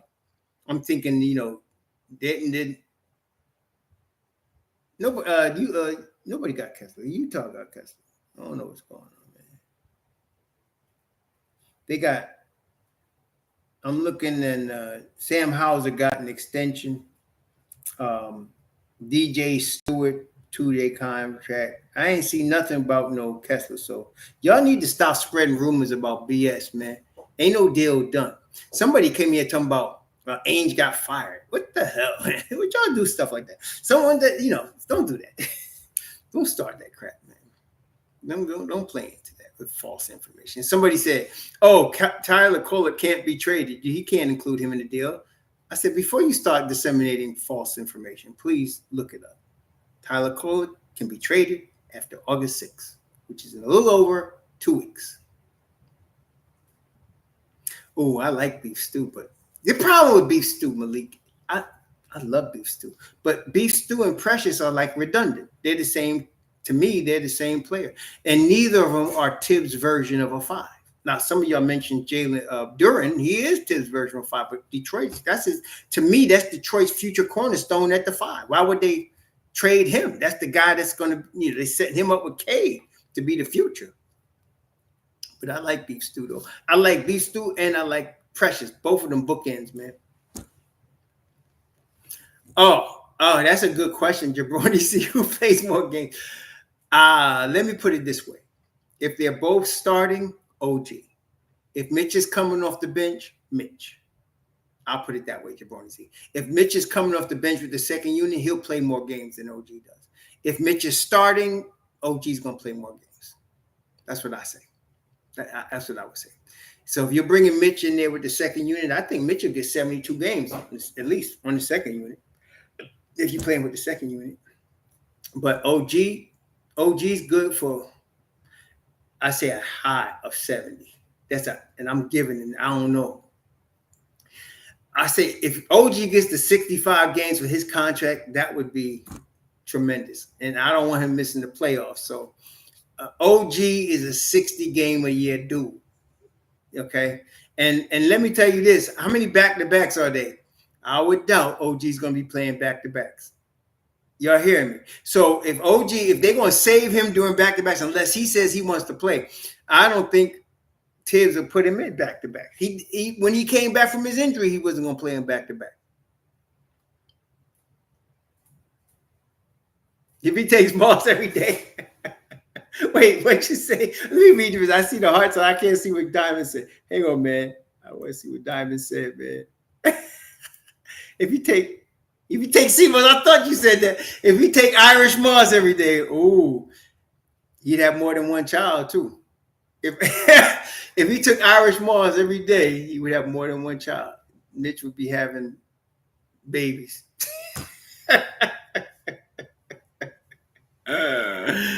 He'd be having chilling, boy. He'd be having chilling, man. There's no doubt about it. At least 2 of my children are due to the consumption of Irish Moss. I can verify that. That's absolutely true. At least 2 of my children are in existence because of my consumption of Jamaican Irish Moss. There's no doubt about it. No doubt. No doubt. That's a true story. Mitch had 2 children. Okay, then he'd have 4. If he had some Irish Moss, he'd have 4. He might have 6. He may have 3 wives. I mean, he messed around with the Irish Moss. Shoot. If you having trouble having babies, go to a Jamaican restaurant and ask for Irish Moss. Better yet, get a Jamaican to give you the homemade. That's what I had, the homemade Irish Moss. Yeah, I'm not talking politics in here today, but yeah, I'm not surprised at that, Coach Hauser. Not surprised at that. Why should we be? Hey, listen, if I couldn't remember my own name, if I couldn't remember the name of my wife, if I couldn't remember what freaking day it was, how could I be president? I can't remember my own name.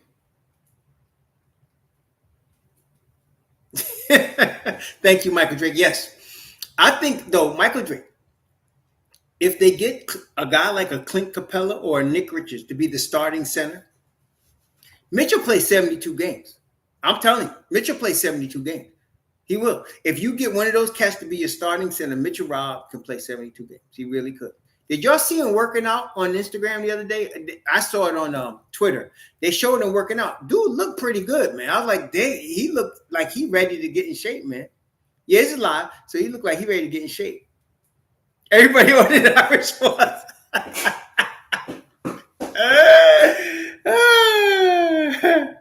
Yeah. I've seen Mitch working out, and yeah, I like the way Mitch looks, man. He's looking pretty good. I like him, and I've seen Sims working. Sims always works his tail off. I mean, both of these guys do. Really. I mean, you know, but both of these guys work. Well, Mitch is from the Bayou, you know. So in the Bayou, they eat unclean foods. They eat them pig. They eat them what's the name of that fish y'all like to eat down there with no fins and scales? It's a bottom feeding fish. They love this fish. What's this fish called? It's oh God, what's the fish that's the bottom feeder they like to eat down there? Catfish. There you go. Catfish. They like that stuff down there. They eat that stuff all day, every day. Catfish. They're going shrimp. They eat that stuff. So you know we shouldn't be surprised that's what they do. Catfish. Do I think Capella's a rim protector? Yeah. I think Capella's a rim protector. And look here. Let me ask you. Under Tom Thibodeau, with his defensive schemes, do you think Capella will be even better rim protector? If you bring Clint Capella into Tom Thibodeau's, and wait, let's bring it further. You start Clint Capella and you put OG Anunoby on one side. You put Mikal Bridges on the wing. You put Juju on the other side. What you think?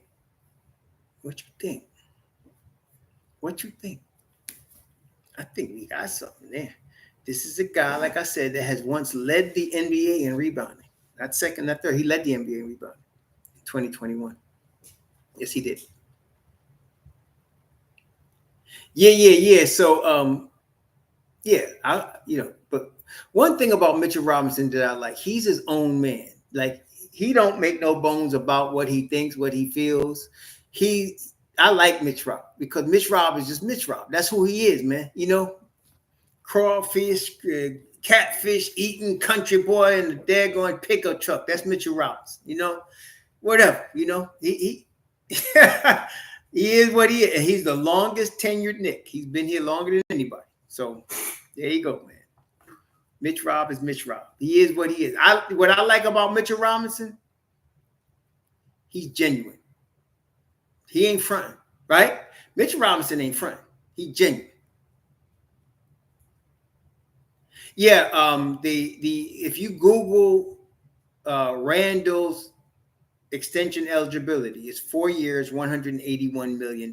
That's what Randall's eligible for.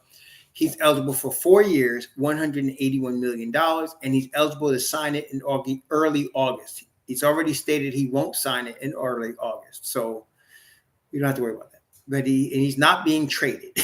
So some of y'all can stop with the trade juju because he's not signing BS.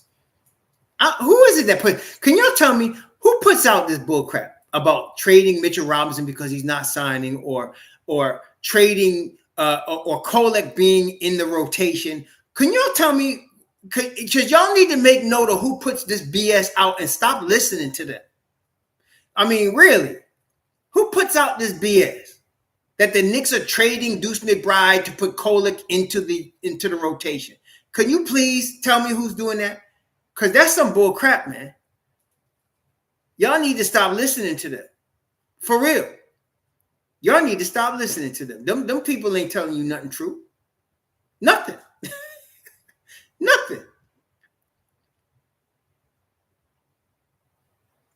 Shaquan, when am I doing another show with Jay Ellis? I love Jay Ellis. He's my brother. I'm rooting for Jay Ellis.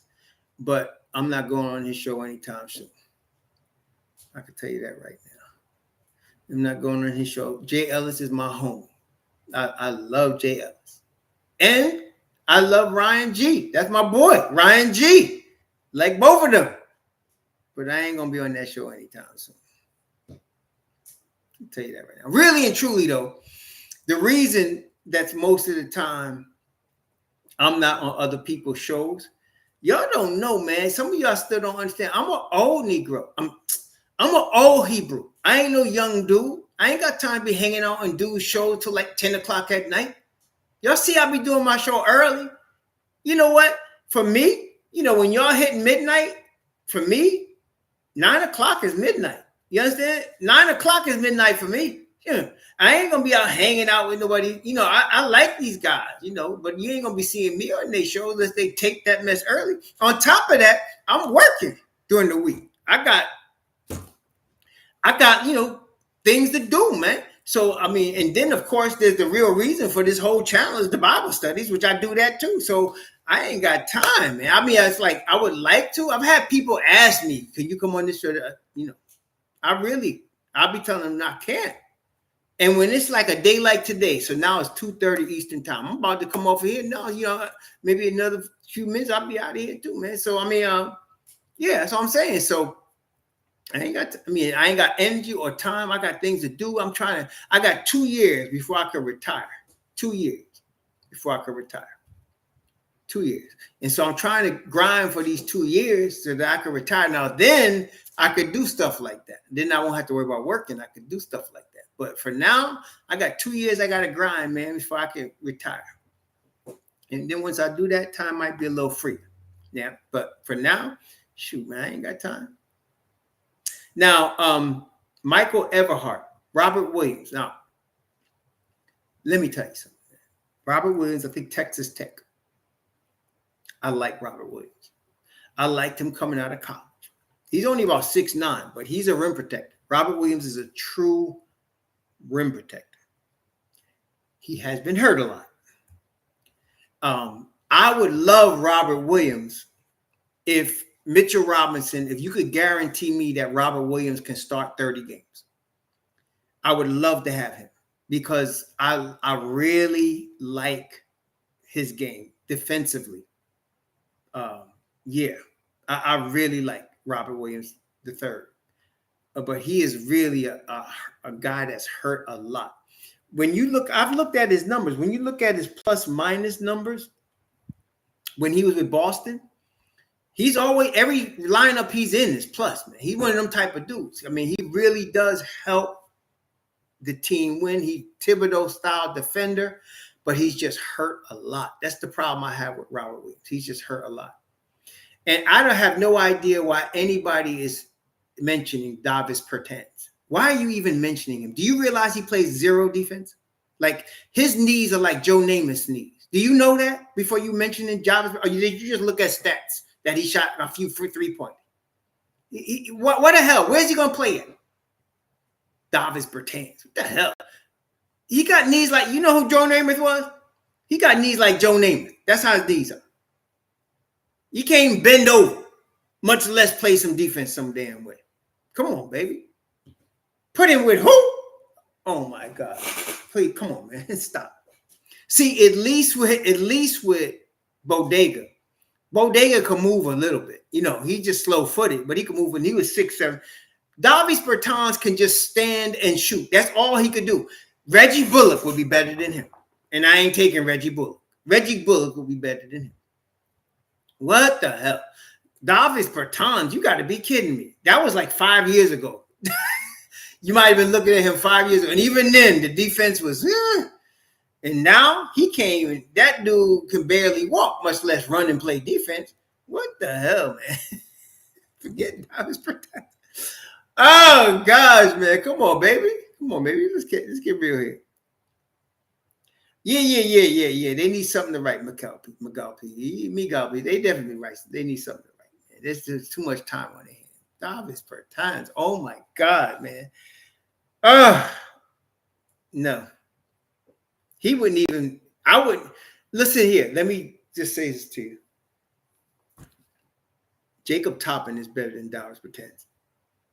Right now. Today. Jacob Toppin is better than Dollars Pretends. Right now. Today. Jacob Toppin is better than Dollars Pretends. Yeah. Dollars Pretends, like, and his knees are like 50. I got better knees than him. His knees are old, man. He can't even move, man. Man. Well, I think the Don is working on some things. I think, we talked about this earlier. A deal that would have included Duce McBride could have already been done. A deal that includes Tyler Kullert cannot be done until after August 6th. A deal that includes Boris Diop, what's his name? Keita Diop, can't be done until September 9th or something. So it makes sense if they're waiting to get some of this deal done later. If they were going to trade Duce, that would have already been done. There was no need to wait on that. Yeah, Robert Williams, like I said, I like his game. I'm not knocking him, but really, he's not going to give us 30 games. He can't. I don't think he can. I don't think Robert Williams can give us 30 games. And the fact that it's questionable makes me say no. I like Robert Williams at third, but come on now. The 7-1 guy from Ukraine is in a class of center that you can get anytime. So you're trying to get a Clint Capella or a Nick Richards. That's the guy that you're getting when you're trying to win a championship. Let's say if you got Clint Capella and either Capella or Mitch Rob got hurt and you needed a guy to come in that wasn't Jericho Sims. That's where you get this Dimitro stuff. There's 10 guys you can get like that. Okay. So that, that's not a big deal. You can get him, not get him, whatever. But there's a lot of guys you can get at that vet men, when you need somebody to come in. But right now, if you're talking about a Nick Richards or a Walker Kessler or a Clint Capella, these are guys that can step in and help you win this championship with Mitchell Robinson. We can combine them with Mitchell Robinson. Stapnitsev. How do you say that? Can you stop? Dimitro. What's his name? Dimitro Stapintsev.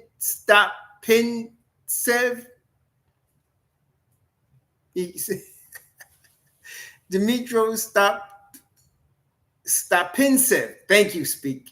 Skapintsev. Oh, okay. Thank you. I appreciate that. Skapintsev. Skapintsev. Yeah. AP. Don't give a damn about a nice little jumper. That don't mean a pile of Duke do to us. We not worried about no damn jumper. Thibs don't worry about no damn jumper.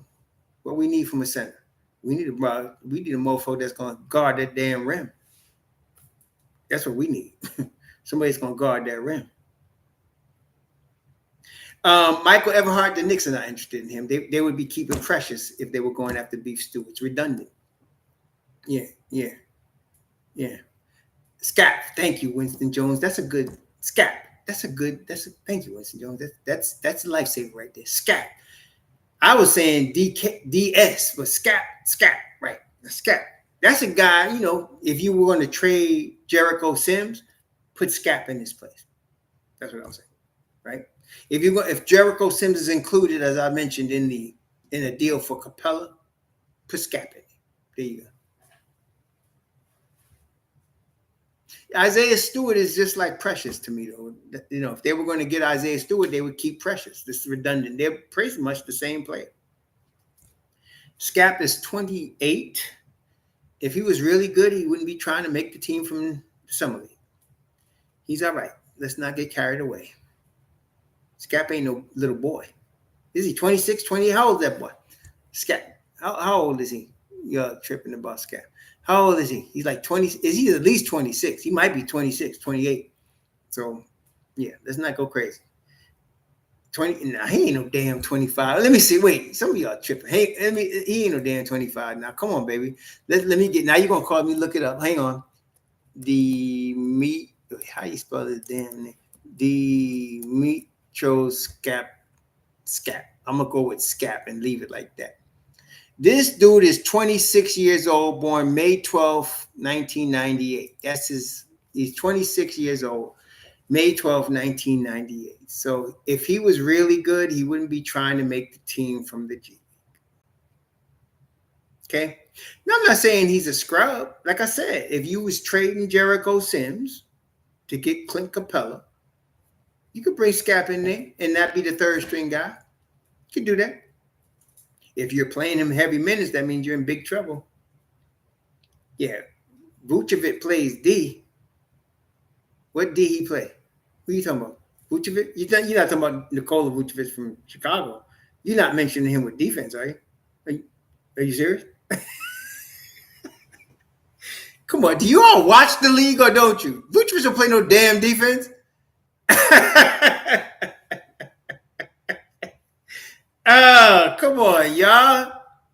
Oh, my gosh, man. I'm not sure what you're watching. You got to play some defense if you're playing for the Knicks at the 5. Hoop Porty, he's going to be in the G League, and he should be. One year in the G League. Let's see where he's at next summer. Hoop Porty's a discussion for next summer. That's the way I look at it. So Hoop Porty's a guy that we want to talk about next summer. This year, he's going to be in the G League, and he should be in the G League, and we're going to see what happens next summer. We're going to see what happens next summer. Hoop Porty, put him in the oven, let him cook, come back next year and see if he's done. Okay, that's what we say. Yeah, Rich M, there's a lot more to defense than defensive rating, sir. Come on, there. Yeah, have you seen him play? I've been watching him since he was in Orlando. He's not a defensive player. He is not a Thibs rim protector, Vucevic. He's not. And he's overpriced. He's not a Thibs rim protector. That's not a guy we need to be looking at. No. Mm-mm. He offensively, he can shoot, but as I said, Thibodeau is not looking for no offensive centers. He don't need one. If he wanted a stretch 5, we'd have one already.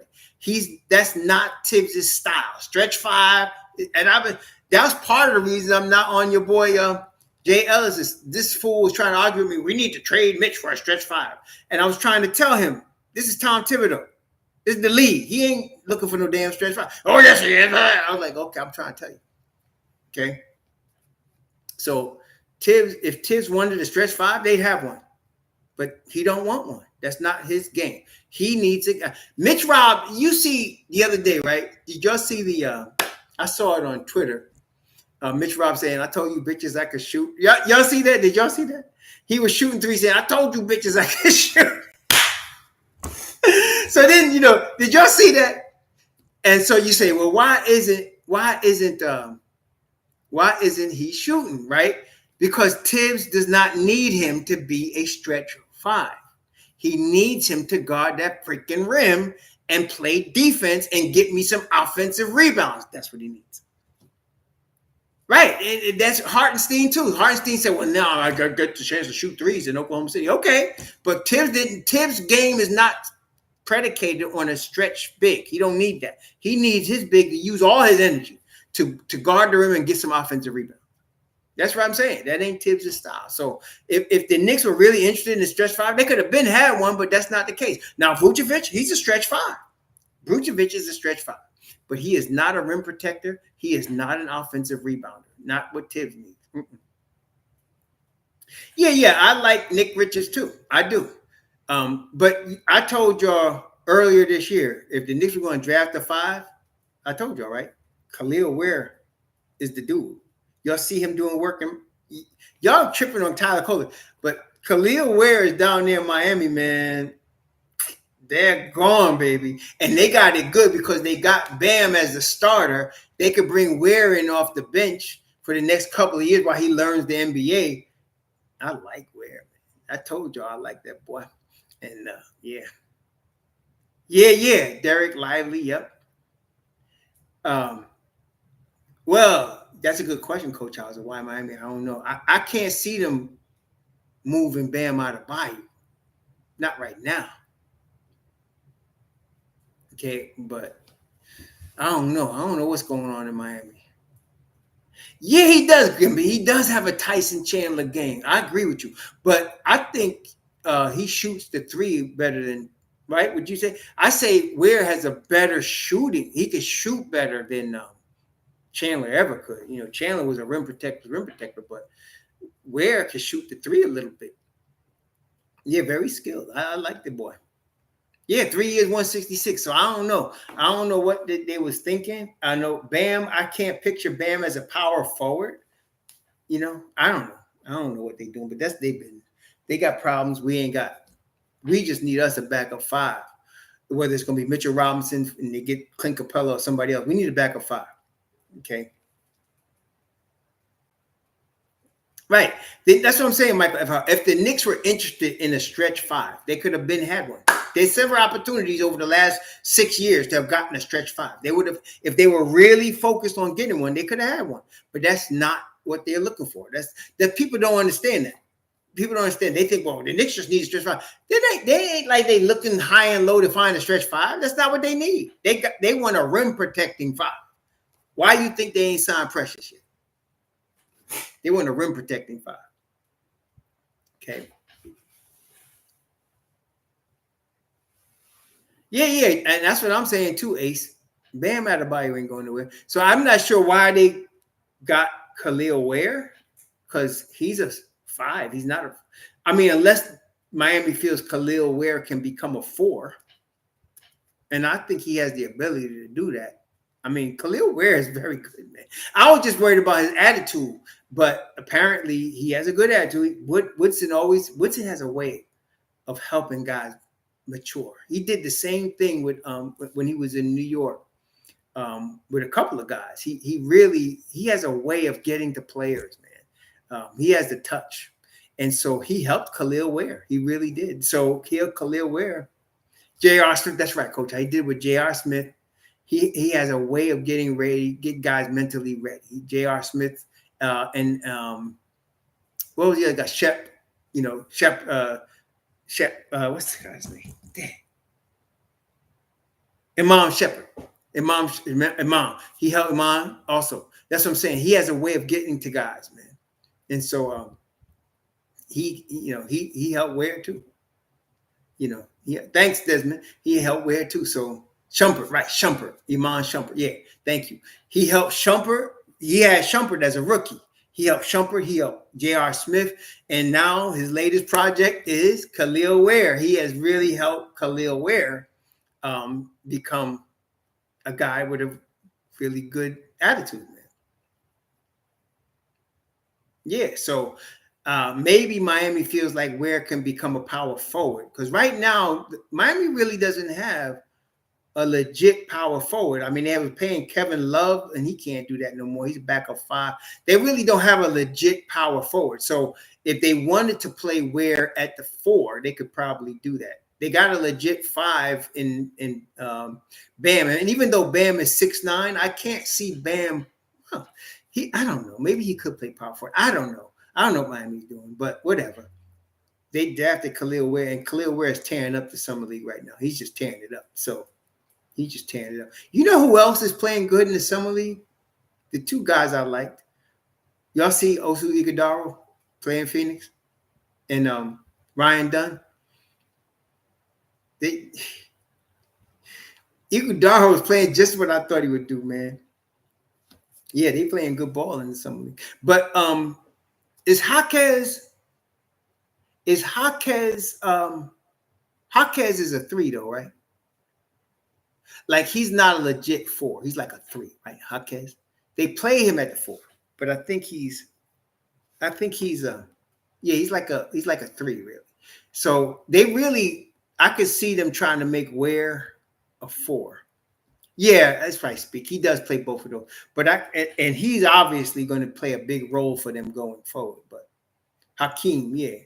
Jaquez, yeah, he's good, man.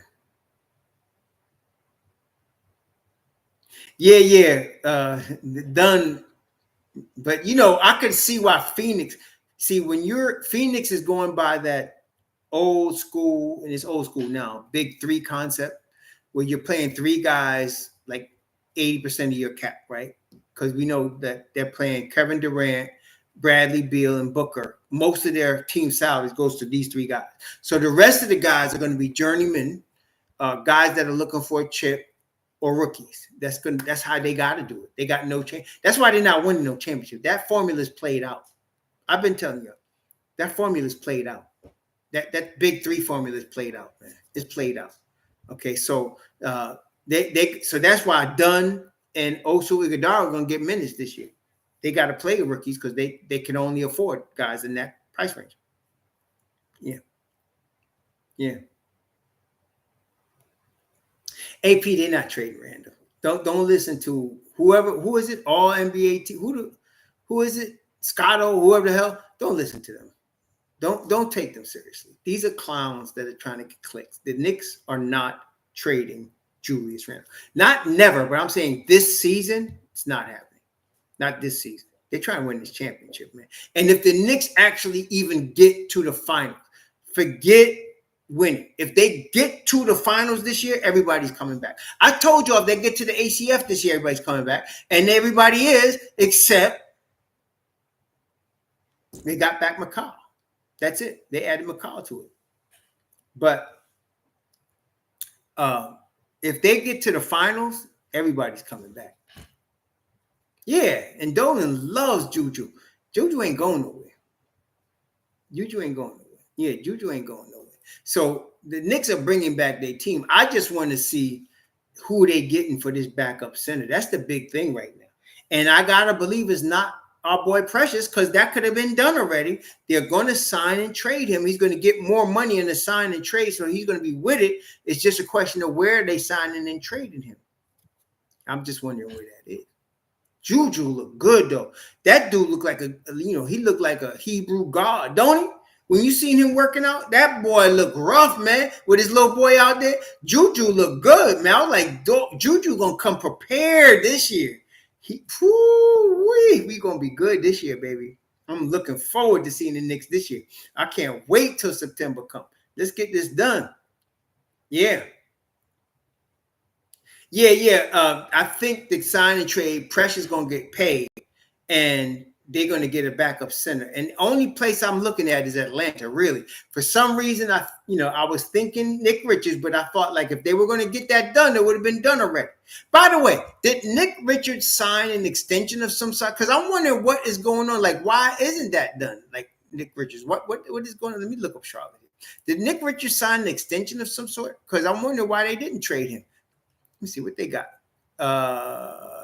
Mark Williams. They got still Mark Williams. Taj Gibson. I don't know what's going on. Nick Richards. He's unrestricted next year. What's going on with him? I don't know why they still got him. Oh, he's got 2 more years at $5 million per year. Oh, yeah. Why would they get rid of that? I'd keep that if I'm sure. He got 2 more years at 5. He got 2 more years. They're not getting rid of that. That's a cheap contract, man. They want to keep that. I can understand that. But I'm focused on Clint Capella. Yeah, I'm focused on Clint Capella, and I'm wondering, like I said, they could use RJ, Tyler, Precious, and Diop's to get Clint Capella. And I don't know. We'll see what happens. Because Atlanta would have Precious signed long-term to a very reasonable contract. They would now have Tyler Kolek, a future point guard. They're in rebuild. And then they can have Diop would be an expiring deal. They can even waive him. They could waive Sims too. So, I think that sounds more likely to me. But we'll see what happens. We'll see what happens, y'all. Anyway, it's been real. I want to thank you all for hanging out with us today. We did, Luke. We did. There's nothing to it. There's nothing to it, Luke. We did talk about it. There's nothing to it. Go back and look at the review of this. There's nothing to it. We talked about that in the beginning. Spent a lot of time in the beginning of the show on that. Yeah, I don't see them doing that, Shifty Lee. I don't see them doing that. And the reason that I say that, they're rebuilding. And so why would they buy Capella out when they can get something for him? Right? Does that make sense, Shifty? So why would they, if you're the GM and you can get Precious Achiuwa and replace Capella with Precious Achiuwa, a younger point power forward for your future. Why would you do that? I mean, I would trade him. I would trade him and get something for him. You know, so I don't think they're going to just. I don't know who put that out there, but I don't think they're going to buy him out. That doesn't make any sense. Mm-mm. He might even request a buyout, but they. If I'm what's the boy Landry Fields, I'm not just buying him out. I want something for him, and so if I could get Precious Achiuwa and Tyler Kolek for him, give me that, because that way. Yeah, Landry Fields, right. So he ain't doing us no solid. He got to do his job for the team he's working for. Atlanta. He working for a woman down there that owns that team. And he gonna do a job for her, or she gonna fire his behind. He ain't doing us no solids. But if I'm him, I'm not giving Capella away. I'm not just buying him out and letting him walk. Hell no. I want something for him. So I'm gonna get, if I could get a Tyler Kolek and the Precious Achiuwa for him, I could sell that to my ownership. We just got the future for the past. That's what we just did. We just got the future for the past. That's what we did. So that's it. I think they'll do. I'm really looking at Atlanta. That's the team I'm looking at. That we might get something done with. He ain't giving us no Knicks discount. That brother needs to feed his family too. He's got to get his money, man. Coming out of Stanford, that's a smart young man there. That's a smart young man, Landry Fields. So now he gonna do what's best for his team, and it's best for both sides. What we're talking about here is best for both sides, and that's how these deals work. Whereas trying to deal with Ainge, for what? That ain't gonna work. Yeah, right. So anyway, thank you all for hanging out with us. It's always fun. I want to thank you all for the fun, man. For really, it's good. It's all good. I'm getting ready to have me some dinner. And y'all, please enjoy the rest of your weekend. Be safe out there. We'll talk some more tomorrow. Yeah, it's dinner time, man. I eat dinner usually a little early. And then, well, really it's late lunch. And then I'll probably have another thing later this evening. Hey, Miss Stevenson, how you doing? And then, but yeah. But y'all, please be safe. You know, keep yourself safe, your family safe, keep yourself healthy. And we'll talk to y'all again real soon. Again, thank you for your participation. We ain't really have no clowns in here today. That's good. A day without clowns on the Knicks channel is a good day. Y'all enjoy yourself. Shalom.